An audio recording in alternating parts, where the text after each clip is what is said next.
Bem-vindos ao Evolutio Cast, onde seu próximo insight é só um play de distância. Aqui falamos de ideias que inspiram, histórias que transformam. Prepare-se para evoluir um pouco mais, porque sua mente é o universo em expansão. Você está no Evolutio Cast e a jornada começa agora. Você sente que sempre atrai o mesmo tipo de pessoa, ou repete os mesmos padrões de relacionamento, mesmo prometendo que da próxima vez vai ser diferente? Pois é, isso não é falta de sorte, é simplesmente neuroquímica. Entender isso daqui pode mudar tudo, inclusive a forma como você se relaciona consigo mesmo. Seja bem-vindo ao Evolution Cast de hoje, um espaço para quem decidiu crescer por dentro, para conquistar por fora. Meu nome é Gustavo Ian, sou mentor de desenvolvimento pessoal, especialista em neurociência do comportamento. Se você não me segue ainda nas redes sociais, já aproveita e segue lá, @GustavoIANN. Bom, eu me lembro como se fosse ontem. Eu estava em um relacionamento que parecia um looping. Sabe aquele tipo de sensação que começa tudo com intensidade, promessas, adrenalina e termina com exaustão emocional? Eu me vi ali, de novo, pela terceira vez. Sentado no sofá, olhando para o celular, esperando uma mensagem que eu sabia que não viria mais. Dessa vez, em vez de repetir o ciclo, eu resolvi olhar para dentro de mim e me fiz algumas perguntas. Dentre elas, por que eu continuava escolhendo as mesmas pessoas, mesmo sabendo que eu poderia escolher novas pessoas? E foi aí que eu mergulhei no mundo invisível da neurociência e dos relacionamentos.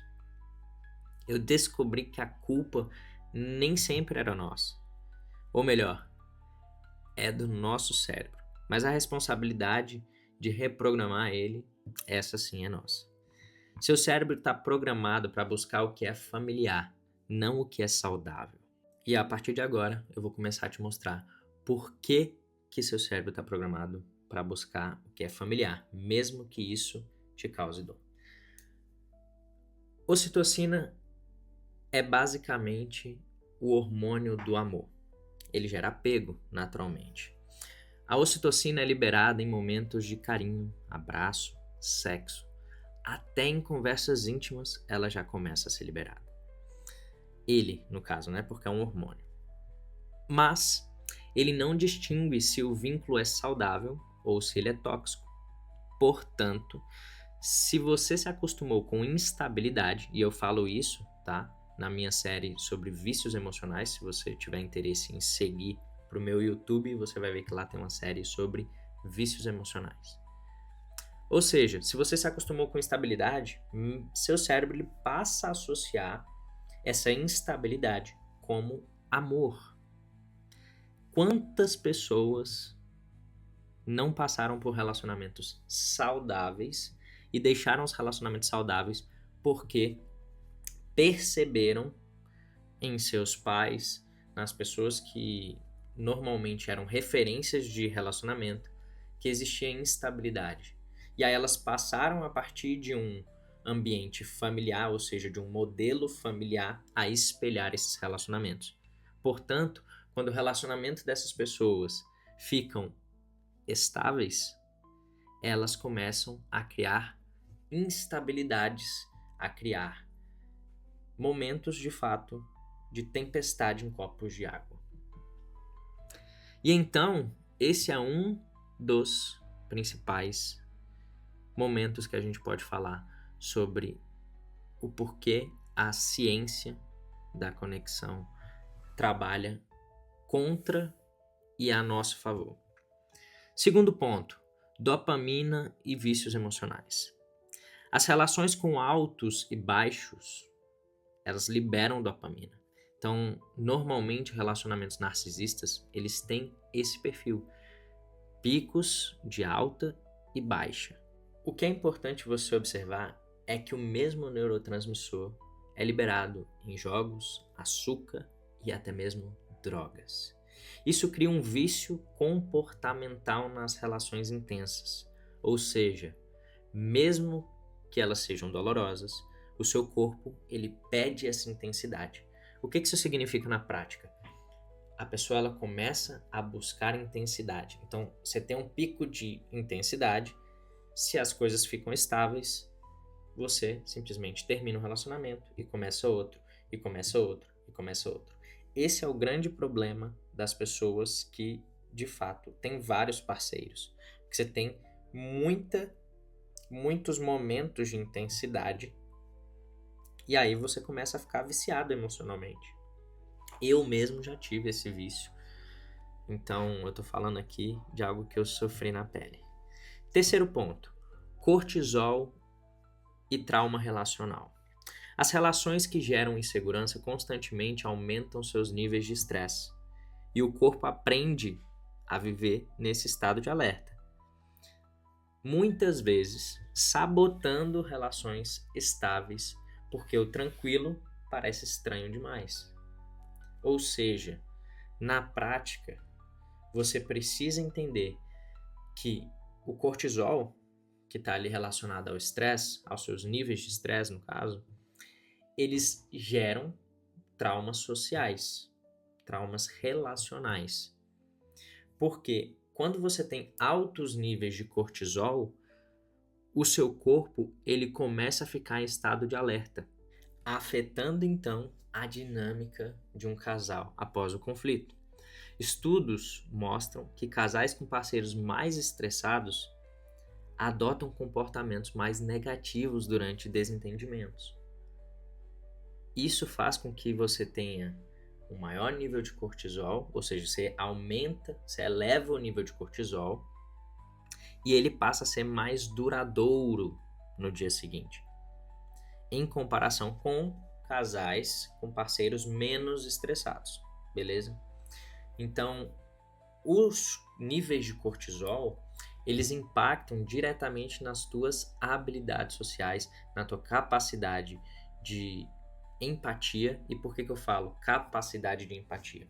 Porque empatia não é você se colocar no lugar do outro, é você entender o outro. Você nunca vai conseguir se colocar no lugar do outro, beleza? Que isso fique muito claro. Então, pessoal, foi quando eu entendi isso que minha vida começou a mudar. Eu parei de me culpar e comecei a me observar, a reprogramar literalmente os meus impulsos. Afinal de contas, eu comecei a identificar os meus gatilhos. Eu então troquei adrenalina por presença. Eu comecei a trocar dramaticidade por verdade e construir relações mais leves, com mais segurança, mais intensidade, intencionalidade. E pela primeira vez eu passei a experimentar o que é estar com alguém sem se perder, sem literalmente entrar em outra vibe. É você literalmente escolher ter um relacionamento consciente. Afinal de contas, relacionamentos não são só encontros de almas. Eles são encontros neuroquímicos. E quando você entende isso, você pode escolher se quer continuar reagindo a velhos traumas ou se você quer começar a criar novos padrões com consciência, maturidade e principalmente verdade. E para a gente finalizar, o nosso exercício prático de hoje é o diário da neuroquímica relacional. O que é esse exercício? São 2 etapas, tá? E eu quero que você preste bastante atenção. Primeira etapa, durante 7 dias, você vai anotar o que você sentiu no seu corpo, o que te deu paz ou ansiedade e o que você sentia falta que a nova pessoa que você conheceu ativou. Você vai fazer isso após cada interação importante, tá? Então você vai anotar. O primeiro passo é durante 7 dias você fazer essa anotação. Gustavo, por que anotar? Para te trazer consciência para você conseguir depois fazer uma autoanálise, beleza? Então, esse é o objetivo final desse primeiro passo. Segundo, depois você vai passar a marcar se isso é familiar ou saudável. Ou seja, você vai lá, pô, o que eu senti no meu corpo? Eu senti raiva, eu senti felicidade, eu senti... O que você sentiu? Você vai marcar lá. Isso é familiar? Isso é saudável? Sim ou não? Para esses 2 checks, tá? Lembra que eu falei lá atrás que o seu cérebro ele é programado para buscar o que é familiar e não o que é saudável? Então, a gente está trazendo o primeiro passo, consciência, e segundo, a gente está fazendo um diagnóstico, beleza? Então, ó, é familiar, sim ou não? É saudável, sim ou não? Beleza? Te deu paz? Te trouxe ansiedade? Segunda pergunta lá do primeiro passo. Então, você vai marcando e vai deixando isso muito bem claro. Para finalizar o segundo passo, o que você vai fazer?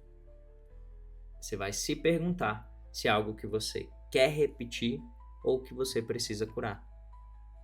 E é uma pergunta muito tranquila, tá? Se é familiar e é saudável, ok. Aí você vai se perguntar se você quer seguir nessa linha ou não. Se é familiar e não é saudável, nitidamente você chega numa conclusão óbvia de que você precisa curar algo. De que você precisa ressignificar algo, beleza? Então, dessa forma assim, bem simples. Afinal de contas, pessoal, a nossa clareza só vem quando a gente para de romantizar a dor. E principalmente quando a gente começa a decodificar os nossos padrões. Beleza? Então, a partir do momento que a gente começa a decodificar os nossos padrões, deixando de lado essa romantização promíscua da dor, aí a gente começa de fato a ter uma mudança real. E se você quer ressignificar a sua história, descobrir sua força oculta e transformar essa dor em um legado, participe da minha mentoria em desenvolvimento pessoal e também da nossa imersão de inteligência emocional. Acesse www.gustavoiann.com.br. Esse foi o nosso Evolution Cast de hoje, sua dose semanal de expansão pessoal com propósito. Até o nosso próximo episódio. Afinal de contas, evoluir é nossa única opção.